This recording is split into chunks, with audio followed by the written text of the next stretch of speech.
we really need to go more towards public transportation. Uh, Having an electric car is sort of okay, but it doesn't solve the problem. You still have to generate a lot of electricity for that. You're watching the Spotlight Network, starring Hollywood's newsman, Logan Crawford. They now believe a single member. He works with TV and film legends. And now, Logan's shining the spotlight on the world's top emerging authors and creators. International were abducted. This is Spotlight with Logan Crawford, streaming on Roku, Apple TV, and Amazon Fire TV. I'm Logan Crawford, and right now on Spotlight, we're diving into an eye-opening book that explores the deep connection about how we treat each other and how we treat the environment. The name of the book we're talking about today is called Human Nature, Potential in Nurture. It is written by a terrific author. His name is David L. Hawk. And in the book, he uses decades of global research to unpack how human systems of regulation, especially those rooted in threats, fail both society and nature. This is an essential read for anyone interested in sustainability, conflict resolution, and the future of our planet. We're delighted to have this very talented author join us here today on Spotlight. We thank the team at Prime 7 Media for helping us put him in the spotlight today. And we ask viewers like you to support authors like him by subscribing to our channel and by purchasing his amazing book. The links are below this interview. David, thank you so much for joining me here today. My pleasure. Talk to us a little bit about what inspired you to connect human relationships with environmental care. Oh, it probably began when I was 4 years old and working with my father out in the family garden on the farm. And I was wondering why rows of crops had to be so straight, yet nature was not so straight. And I thought nature was much more beautiful and interesting. So why do humans do this straight stuff? And he got angry and sent me to the house. So I knew I was onto something. Whenever someone gets angry, I know I've tapped into something that might even be the truth. But then after that, I was in college for 3 years, and then they gave me a all expenses paid vacation to Vietnam for a year and a half. So from 66 to 68, I got to see humans killing each other, killing nature, and bombing hell out of whatever was in their way. That was discouraging.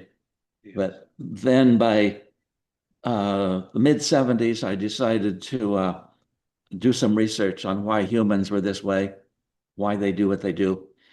And at the time, I was the first student admitted to a new program at the Wharton School of Finance called System Sciences.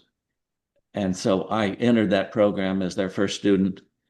And then I found the US would not fund me to do work on environmental deterioration that comes from business. That was sort of a no-no. You could look at environmental pollution, you could look at business, but don't link the two. And so I was given an offer to go to the Stockholm School of Economics in Sweden, which I took. And then while there, not only was I allowed to do that research, I started a new institute called the Institute of International Business that 10 years later, the Financial Times of London gave it an award as the leading international business research group in the world. And in that institute, I did a 2-year project on the relationship between business and environmental deterioration. And there I had 20 companies and 6 governments wanted to join, and they did. And one of the companies which you might, people get shocked by is Exxon. So Exxon in 75 asked to join, and I let them. The head of R&D became my link. And then vis-a-vis him, I met the CEO, and we became at least friendly with each other. And those two taught me about climate change. Before that, I had not studied climate change. And those two explained why climate change was going to happen. And their company was one of the participants that would bring it. And so they worked with me on how could they change. And so then I was on to climate change in 75 and never got off of it again. Very, very interesting backstory to all of this. Let's talk about the sixth extinction. What's Yep. that all about? There were 5 before, which in essence extinguished up to 95% of life on the planet. The planet became somewhat like Venus now is. Uh, Venus, the billionaires have no longer decided to go to Venus because they somehow heard it's 900 degrees at the surface. But it used to be somewhat like the Earth in terms of water and grasses and plants and all that. And then carbon dioxide built up around the planet, not for human reasons, but for other reasons. And so as the carbon dioxide builds, captures moisture, it then begins to change the climate and begins to make things hotter and hotter and hotter and much more violent in terms of the atmospheric weather. And so the Exxon people taught me all about this, which another footnote is, which is still disliked when I mention it. The original person to discover climate change was a woman. That really upsets male scientists a lot. And that was in 1856. Eunice Foote is the one that gave a paper at the annual meeting of AAAS where she talked about the coal that they were burning was generating carbon dioxide that would combine with moisture and change the planet.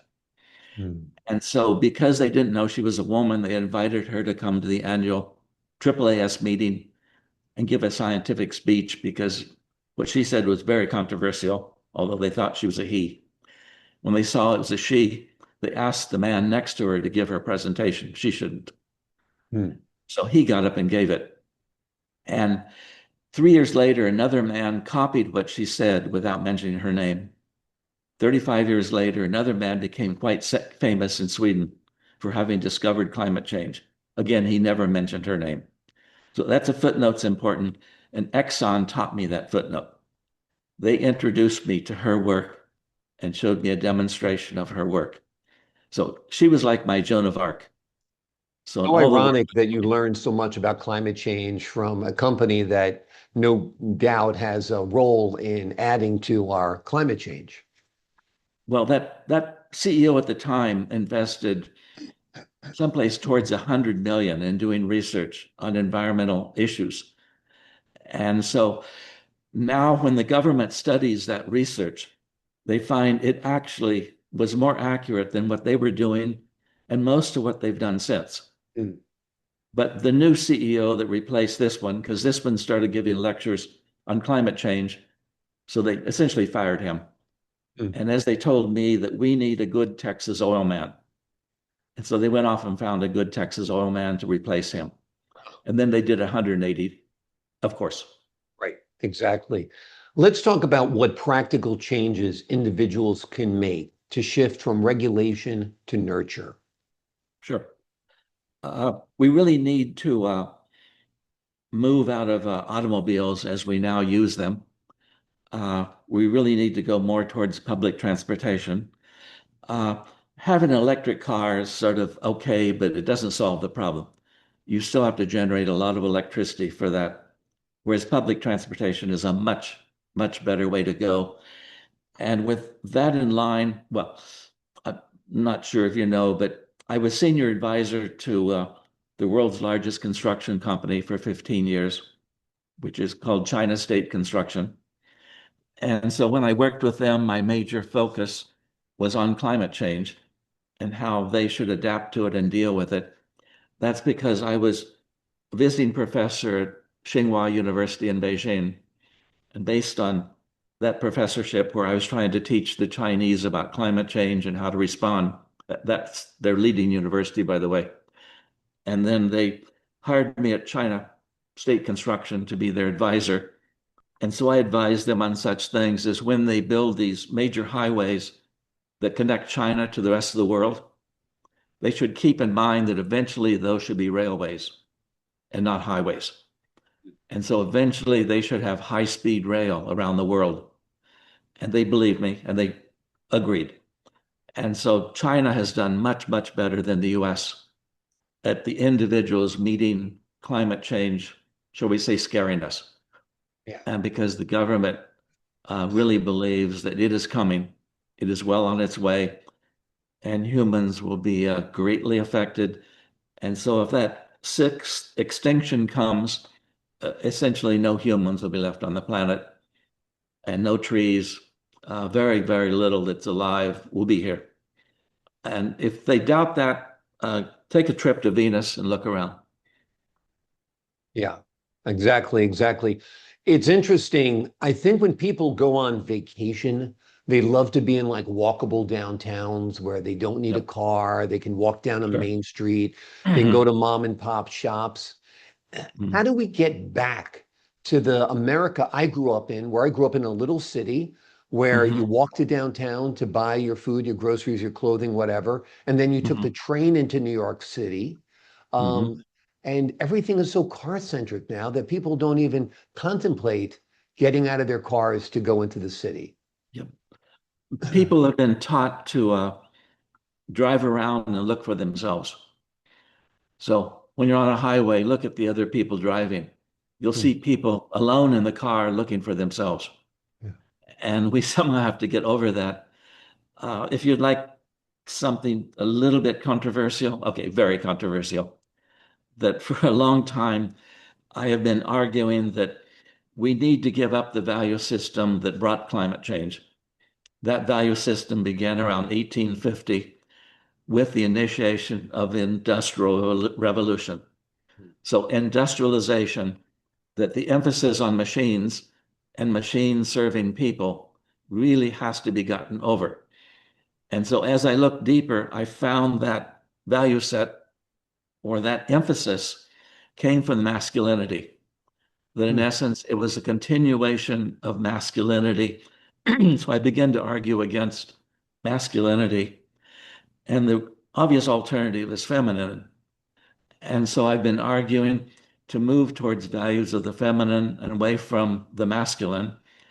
And as a footnote in my books, I always point out it's not men versus women, because I know a number of men that are any woman I've ever met.